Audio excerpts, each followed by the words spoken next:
It is my great privilege and singular honor as the Foreign Minister of Pakistan to welcome all of you to this international conference hosted by the Prime Minister of Pakistan and the UN Secretary General. As you are all aware, last year Pakistan experienced what the UN Secretary General called a monster monsoon on steroids. This is the greatest climate disaster in our country's history. Our monster monsoon started in June and kept going into July, to the end of August. When the rains finally stopped, a 100-kilometer lake formed in the middle of our country. 1 in 7 Pakistanis were affected by this natural disaster. That's 33 million people. Of the 33 million people, 16 million were children, 600,000 pregnant women. And 5 months on, many areas of Pakistan are still underwater.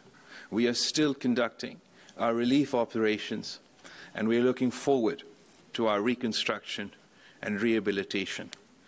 We welcome you all here for this unique conference for a resilient Pakistan, where the international community has come together in solidarity to stand beside a country that faced an epic natural disaster.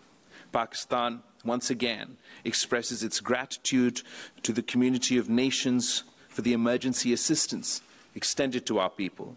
We highly appreciate the United Nations General Assembly's call for the convening of this conference. The magnitude of the damage Pakistan has suffered is monumental. While we remain steadfast in responding to the emergency needs of the affected population and the urgency of restoring their lives and livelihoods, we are according high priority to the resilient recovery and reconstruction of the affected infrastructure. The government of Pakistan has worked with international institutions, including the United Nations, the World Bank, the Asian Development Bank, the European Union, to prepare a comprehensive framework document on resilient recovery, rehabilitation, and reconstruction. The 4RF document, which outlines a prioritized and sequential plan defined at the federal and provincial levels to rebuild better from the unprecedented flood disaster and to ensure resilience against future natural disasters. Clearly, Pakistan confronts a monumental challenge.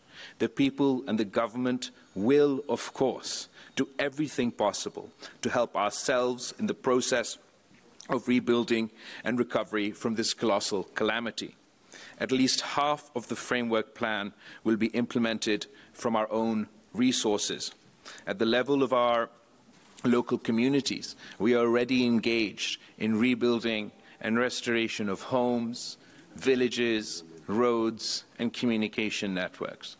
Yet Pakistan will need considerable support over the next several years from our international partners to implement this comprehensive plan. We will transform the challenge of recovery and reconstruction into an opportunity to build a more resilient Pakistan, an economy which is dynamic and sustainable. We are determined to do it in an open, transparent, and collaborative way. Excellencies, the rationale for this conference is to demonstrate the international solidarity with Pakistan as it begins its journey towards building back better. We see this conference not as a one-off event, but as the commencement of a long-term partnership with our friends and development partners. We look forward to the generous and sustained commitment of support from you all. I thank you.